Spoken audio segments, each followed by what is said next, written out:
হাদিসটি বুখারী শরীফ হাদিস নাম্বার বলে যে বাড়িতে গিয়ে নেটে হোক এবং বাড়িতে যদি বুখারী থাকে তাহলে আপনি খুলে দেখবেন। হাদিস নাম্বার 1937।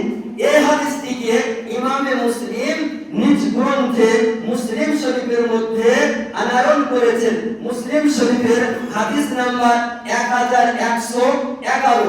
এই হাদিসটিকে আবু দাউদ শরীফ নিজ গ্রন্থে আনয়ন করেছেন এবং এই হাদিসটিকে আমার আলা হযরত আজিমুল বারকাত মুজাদ্দিদে দ্বীনুল মিল্লাত আতায়ে নিয়ামত দারিয়ে রহমত কানজুল কারামাত জামালুল ইস্তিকামাত শাইখুল ইসলামী ওয়াল মুসলিমিন হুজ্জাতুল্লাহ ফিল আরদিন তিনার রচিত কিতাব আল আমন ওয়াল উলা 163 পৃষ্ঠার মধ্যে বর্ণনা করেছেন।